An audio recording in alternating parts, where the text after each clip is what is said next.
Notícias Interativa. Notícias Interativa. Informação o tempo todo. Oferecimento Brasil Escolar. A sua papelaria o ano inteiro.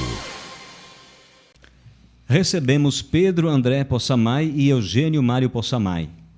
Eles são da família de Guido e Juliana Possamay, precursores da colonização aqui no Centro-Oeste. Pedro e Eugênio, prazer recebê-los aqui para nós falarmos de coisas da história dos anos 60 e 70. Bem-vindos. Obrigado. Vamos colaborar aí, passar um pouco da nossa história, que tem muito sofrimento, mas tem muita vitória, muita coisa boa. Obrigado pelo convite e vamos descrever um pouco da saga dos Possamay no Mato Grosso.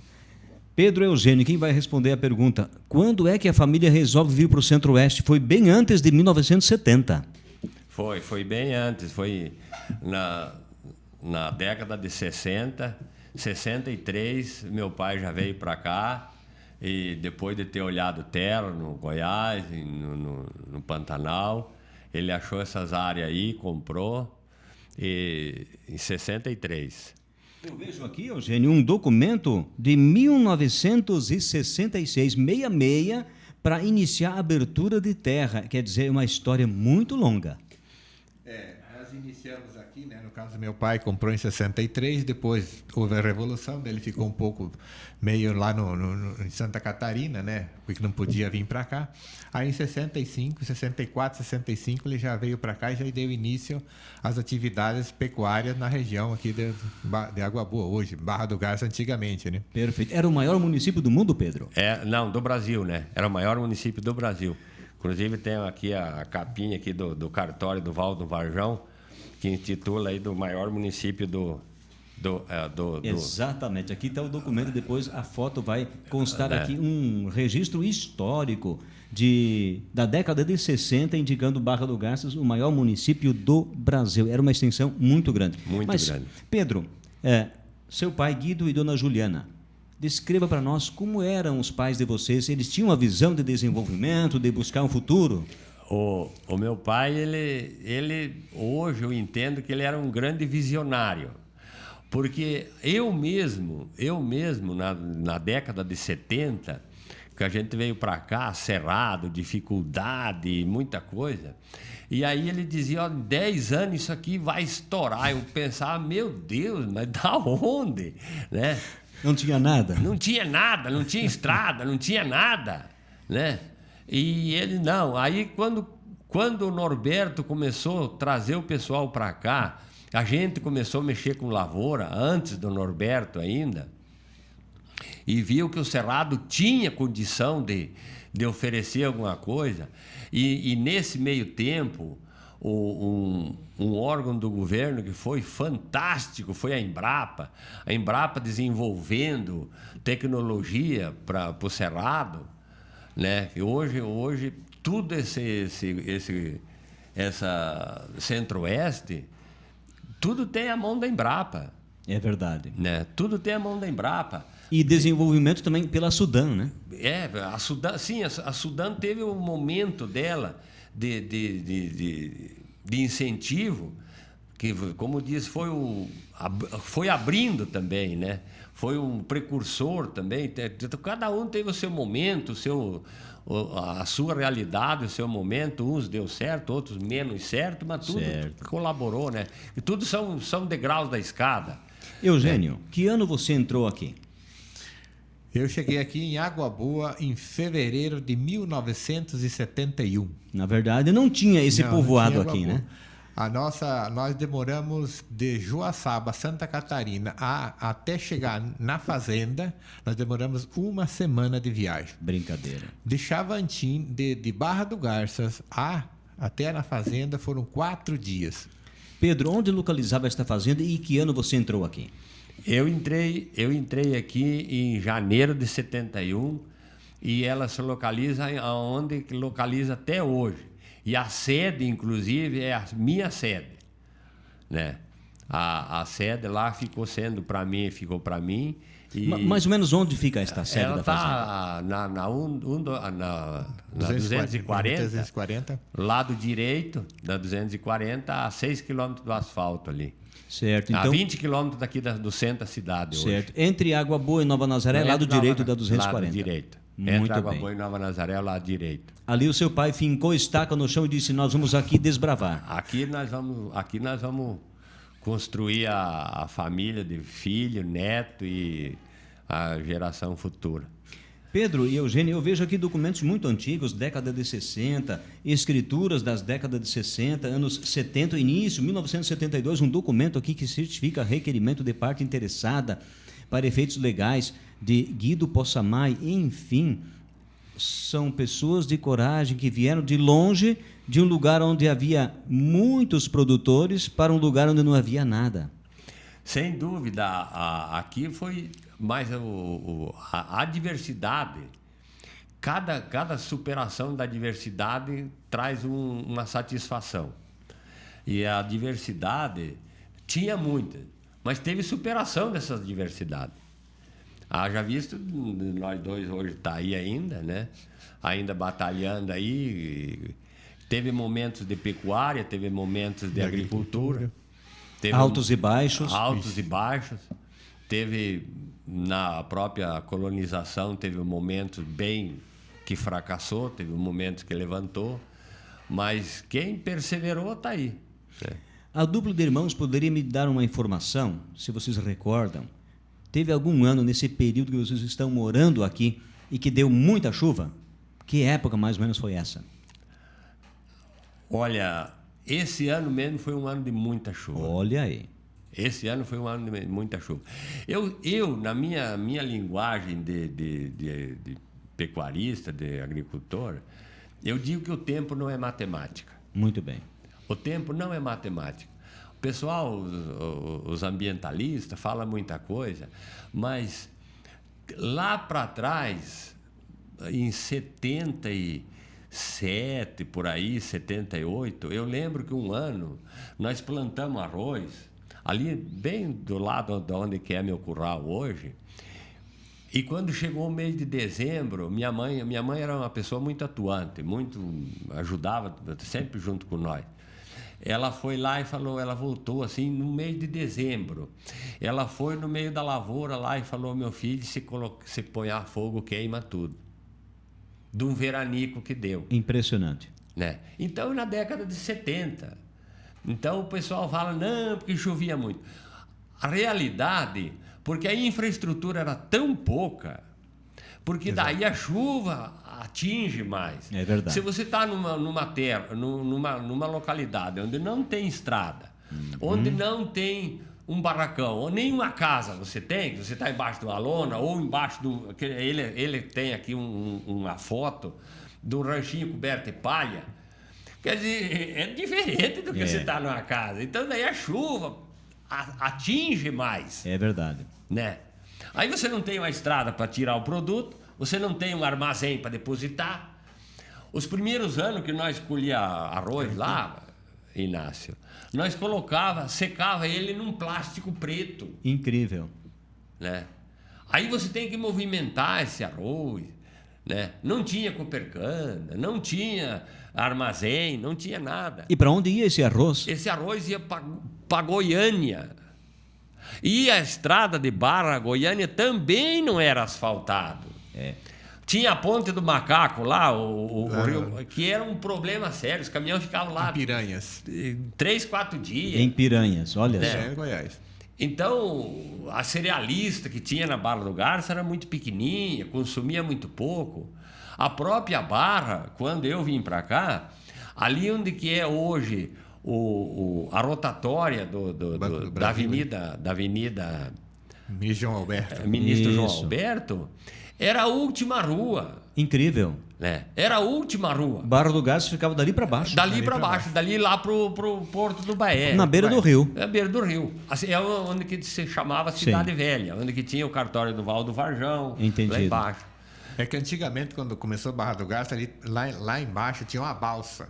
Então, entendido. Barra do Garça era balsa. Então, ela passava ali bem na ponta dos dois rios ali, certo? No entroncamento, na junção dos dois rios. Certo. Então, por isso que a cidade cresceu lá embaixo. Perto da balsa. Depois, exatamente. E por causa do garimpo também. Né? Movimento. Garimpo também. Entendido. Eugênio, você tem lembrança de um ano que foi muito seco naquela época?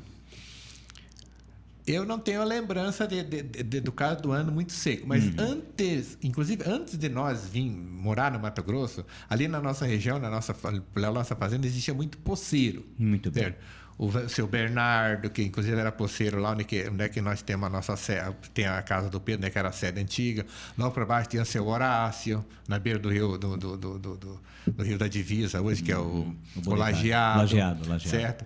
E eles comentavam, naquela época, quer dizer, antes de nós chegar, que o lajeado costumava secar. Incrível. Certo? O lajeado costumava secar. Certo? E era tudo cerrado? E era tudo cerrado, e tudo cerrado, mata. tudo né? cerrado. Tudo cerrado, tudo mata.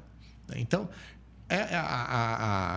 o clima é coisa cíclica, né? Muito bem. Então, ele vai e volta, o ano chove mais, o ano chove menos. Que nem o Pedro como colocou. Este ano foi um ano bom de chuva. Nós passamos de 2.000 milímetros de chuva lá na fazenda. Olha aí, bom indicativo. Mas nos anos em que vocês tomaram posse da terra, o lajeado secou alguma vez? Não. Mas era um dito popular que antes havia secado. Que secado. Vocês perceberam, nosso telespectador ouvinte da Interativa, como são as coisas? No passado, antes de haver a colonização, havia picos de seca no córrego do Lajeado, divisa entre Água Boa e Nova Nazaré. Prosseguindo aqui na nossa conversa, quando começa a estruturar as primeiras lavouras, começa a criar um pouquinho de gado, animais de subsistência, galinhas, cabritos, aquela coisa doméstica. Qual foi a expectativa da família Possamay? Porque os filhos foram crescendo e foram buscando o crescimento também, aumentavam as famílias? Sim, aí a gente buscou-se o financiamento, Tecnificação, tecnificação, né? Para abertura foram os primeiros passos. Para abertura do Cerrado. Os primeiros passos. Foi os primeiros passos. Banco do Brasil da Barra. Banco do Brasil na Barra. Você lembra o nome de algum do banco lá? Tinha o fiscal, um dos fiscais do banco era o seu Chiquito. E outros era o Cantão.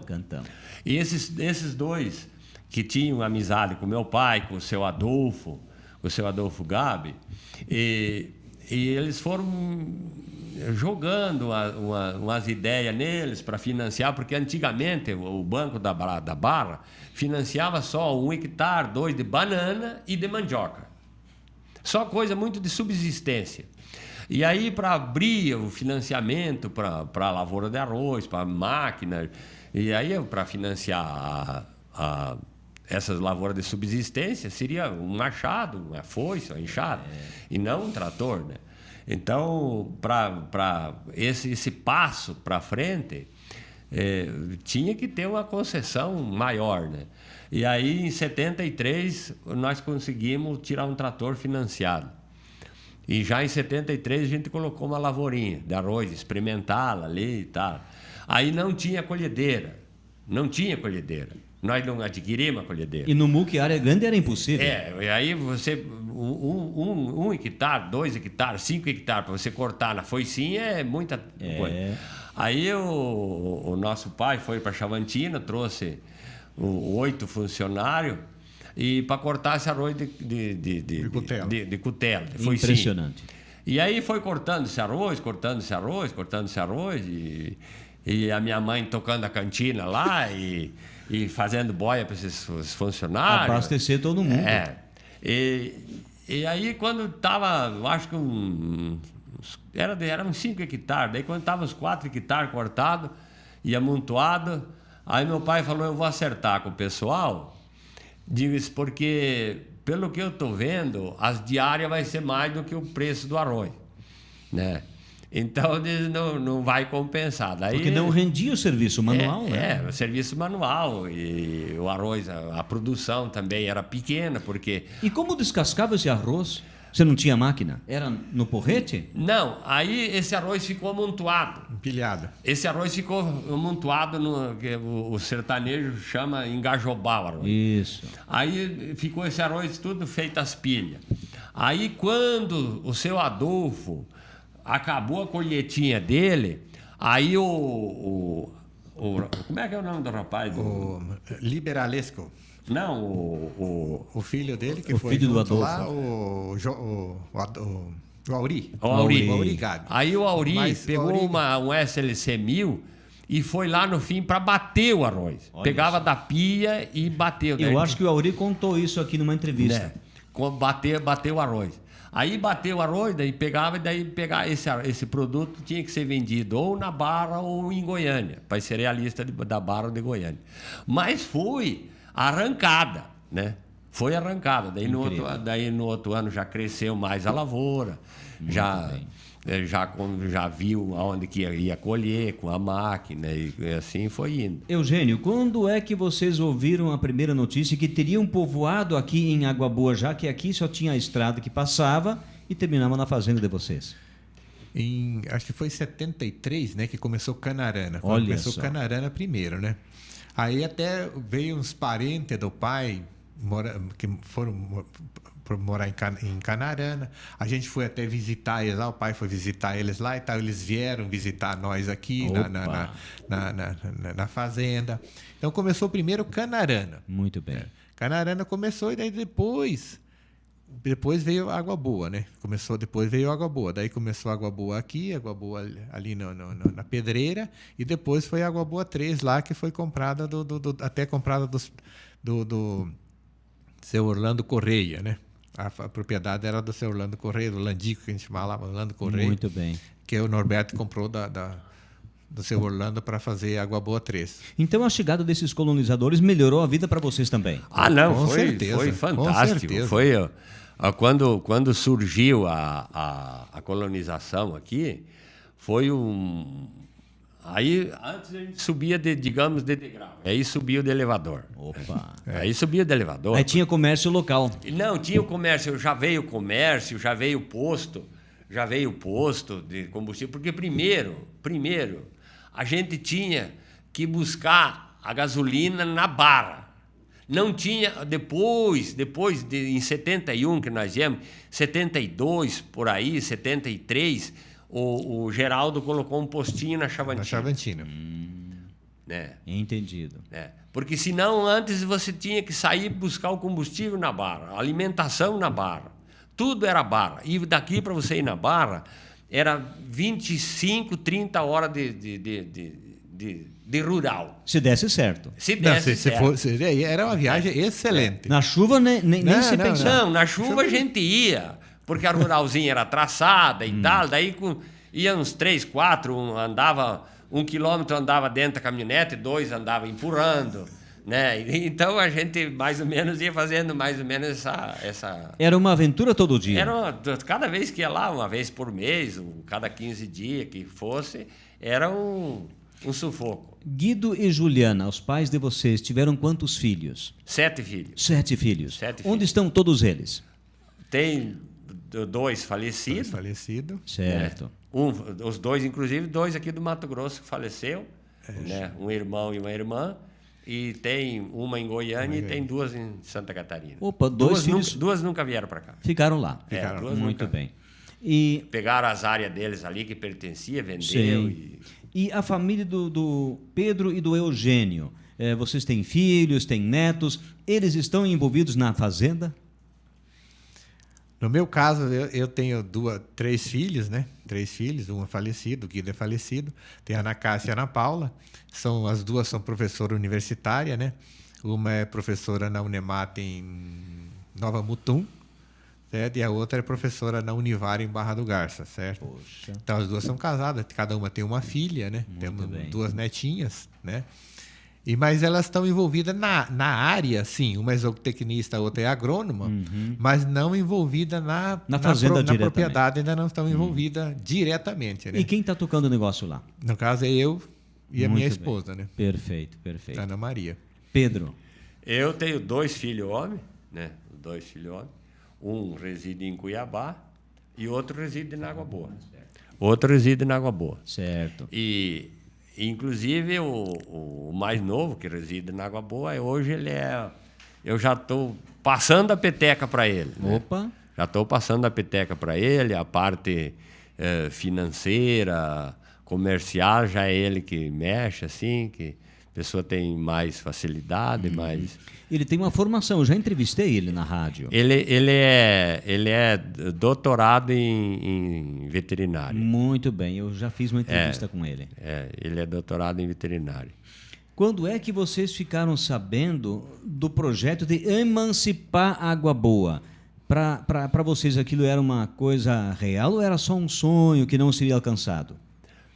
Como é que foi essa notícia? A família Possamay recebe, olha, Água Boa quer se tornar município. Não, a gente, a partir do momento que veio, porque veio uma explosão tão grande porque onde tem gente, tem produção, tem comércio. Tem comércio, e tem anseios também. Tem anseios também. Aí as lideranças, porque a Água Boa é um local muito predestinado. Você vê que o Norberto fez colonização em muitos lugares e o único lugar que ele colocou em cima do eixo de uma BR foi Água Boa. É verdade. Então ele deu isso de presente para Água Boa. E aqui tinha liderança, ele trouxe liderança para cá e, inclusive, Água Boa era a sede, ele colocou a sede da cooperativa, era Água Boa. O escritório estava na Barra, mas a sede era escriturada em Água Boa. Muito bem. Né? Isso fazia a diferença para vocês, que eram agricultores. Justamente, isso foi um marco, uma coisa sem... Se não tivesse cooperativa, o início seria difícil. Não. Continuava difícil, né? Seria bem mais moroso. Bem mais moroso. Porque analisando o desenvolvimento da Sudão, o que trouxe, assim, era bem mais lento do que depois, quando veio a cooperativa do Norberto. O Norberto foi um divisor de água. Que nomes vocês acham que foram mais importantes para conseguir a emancipação de Água Boa? Sem dúvida, eu acho que foi a coletividade, assim, o coletivo, porque foi um anseio de gente. É um grupo. É um grupo. E contou também, as pessoas muitas vezes não dão o devido valor, a devida coisa, pelo bairrismo, mas contou com os políticos da Barra, o Lalau, o próprio Varjão, Vilmar Pérez, que também sentiram o desenvolvimento da região como um todo pelos povos sulistas que veio, então facilitaram e ajudaram, inclusive, né? Porque não teve nenhum um calço para não fazer. Teve muitos empurrão para fazer, como se diz, né? Então, tudo ajudou bastante, né? Eugênio, se tivesse que voltar lá atrás por algum motivo, você faria alguma coisa diferente do que foi feito? Com o conhecimento que nós temos hoje, sim, né? Mas com o conhecimento que nós tínhamos na época, não tinha como fazer diferente, certo? Nós aqui, por exemplo, eu fiquei um pouco mais afastado, no caso da Água Boa aqui, porque eu ficava estudando em Barra do Garça, porque se quisesse estudar era em Barra do Garça. Tinha que ser. Então eu fiquei estudando lá em Barra do Garça até 1980, por aí, eu fiquei na Barra do Garça estudando, né?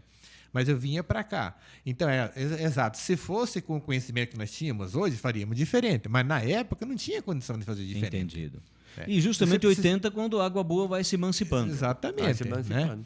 Né? Então, na época, você queria uma coisa, você tinha que ir na Barra do Garça. Você queria um arroz, você tinha que ir no mínimo na Chavantina. Olha só. Você queria uma gasolina, tinha que ir no mínimo na Chavantina. Chavantina passava na balsa. Quando nós chegamos aqui, na quando balsa. nós chegamos, nós passávamos na balsa. Na balsa, empurrada com um motorzinho de barco, um barquinho que empurrava a balsa. Certo? Estavam construindo a ponte já. Quando nós chegamos aqui, já estavam construindo a ponte, mas não tinha ponte ainda. Teve uma certa feita que eu e meu pai saímos da fazenda para nós ir para a Barra do Garça com um Ford um F650, parece que era 750, um negócio assim, aqueles bicudos. Nós saímos da fazenda às 5 horas da manhã, às 8 horas da manhã nós não tinha andado 5 quilômetros ainda, voltamos para trás. né? Voltamos para trás. Veja porque só. não tinha condição de ir atolando e tal, essas coisas. Como foi falado. A estrada era precária, né? Então, para você fazer 240 quilômetros, quando você saía daqui cedo e chegava em Barra do Garça de tardezinho, nossa... Porque existe uma coisa, Era uma- existe um paradoxo que as pessoas... Quando você não tem máquina, onde é que você procura mais ir? É pelo lado, na beirinha do Varjão, porque é limpo. Limpo. Então, mas só que daí, quando chovia, também atolava. Atolava. Né? Porque não tinha essa máquina de esteira, não tinha esse trator que tem hoje. Né? Então, abrindo de machado, é lógico, a tendência é natural. Você vai procurando um lugarzinho mais limpo. O lugarzinho mais limpo é o Varjão. Vamos recordar para o pessoal que hoje não sabe dessa história. Tinha uma estrada antiga que acionava, que saía ali próximo da Califórnia, né? Descia lá para aqueles fundão, chegava na São Pedro do Cedro, né? É. E depois atravessava para ir lá na Fazenda Possamay. É isso? Não, ali na São Pedro acabava a estrada. Acabava ali. Aí a cavalo para uns trieirinhos. Porque o sertanejo antigo, as pessoas que estavam aqui antigamente, antes dos primórdios, Tinha algumas trilhas. tinha umas trilhas para ir buscar sal branco na Chavantina. Olha só. Então a estrada, estrada não, A trilha. o trilho, A picada. a picadinha passava lá pela nossa fazenda, lá e passava ali na São Pedro, e daí ia na Chavantina para o pessoal, alguém buscar sal. Que lá na Chavantina, no lado de lá, a Fundação Brasil Central tinha trazido um hospitalzinho lá, Isto. que eu acho que tem até hoje. Estrutura inicial. E é uma estruturinha lá. E aí, lá do outro lado, lá tinha um mercadinho lá que vendia sal branco, alguma coisinha assim. Querosene, né? Que era na Querosene, época, que o povo usava bastante na lamparina, época. né? Muito bem. É. Até porque tinha essas trilhas, porque o pessoal saía lá dos patos que falava, É. que hoje é Cocalinho, né? Isto. Então, daí, as trilhas passavam por ali porque tinha morador ali. Né?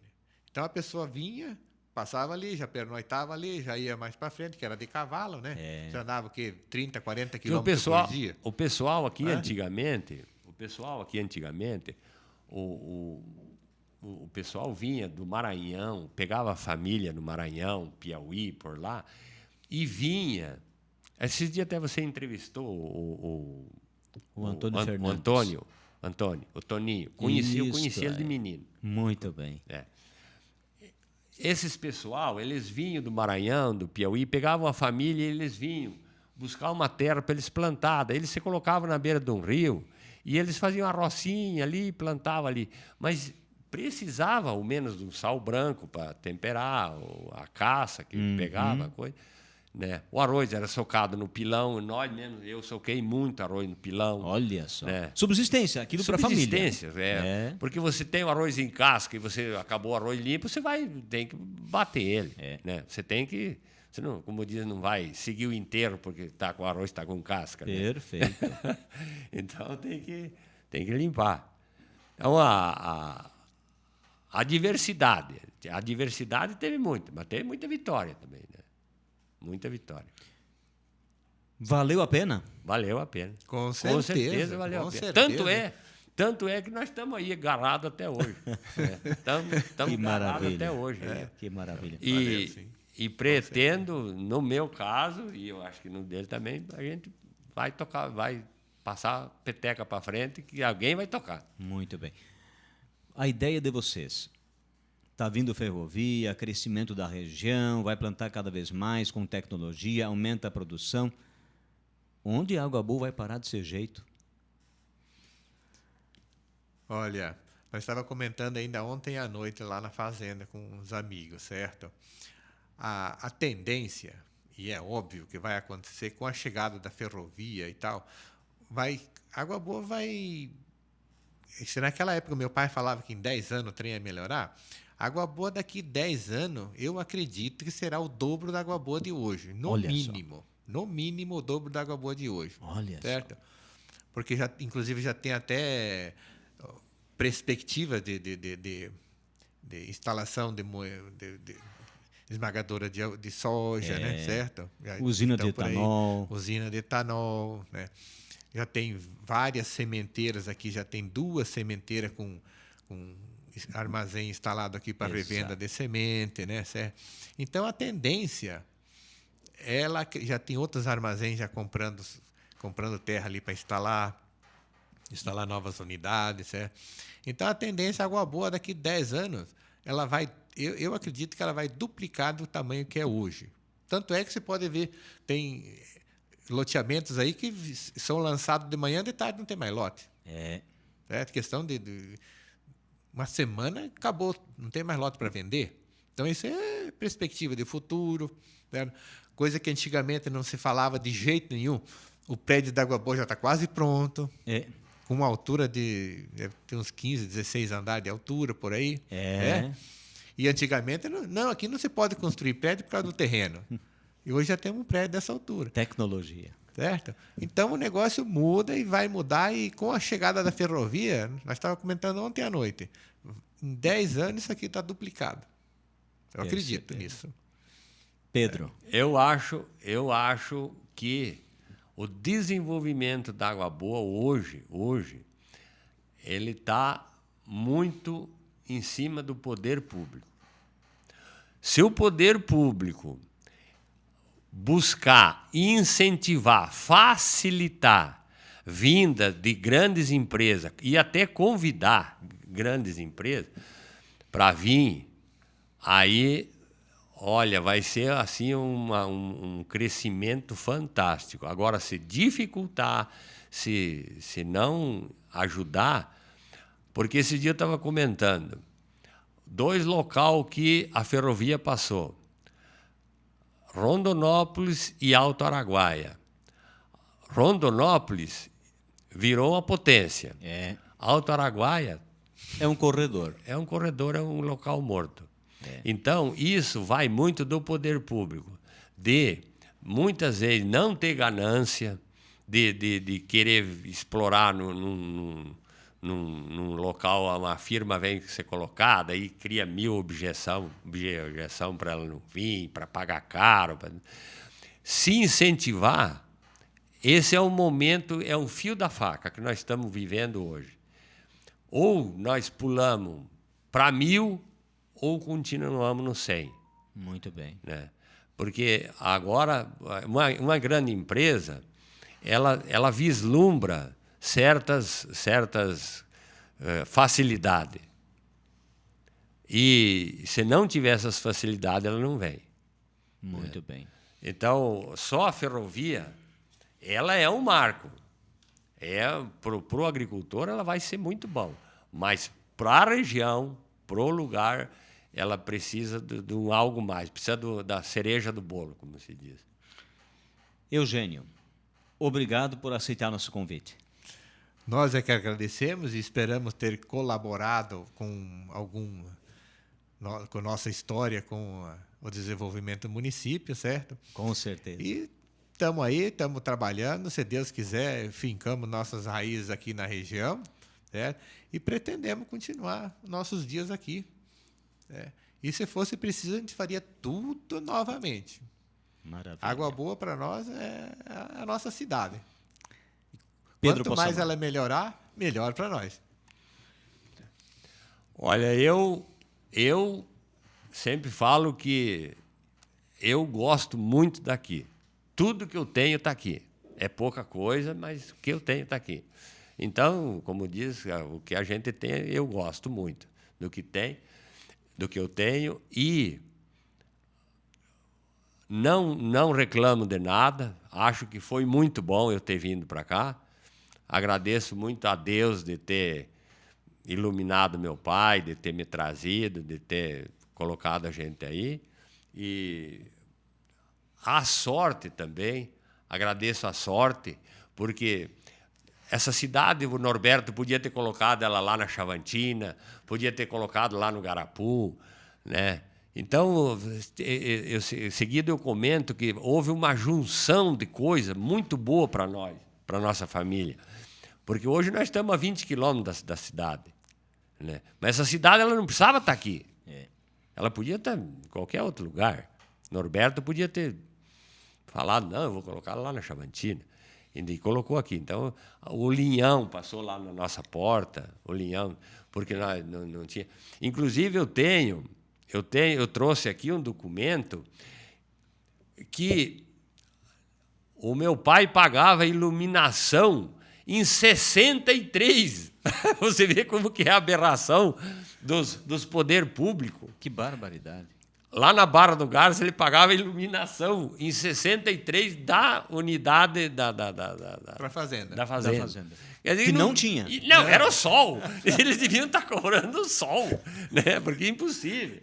Né? Nem Barra do Garça. E eu tinha, revendo a documentação, lá achei esse negócio ontem. Que lá. barbaridade. Falei, meu Deus do céu, né? Que troço louco. Então, você vê que tudo...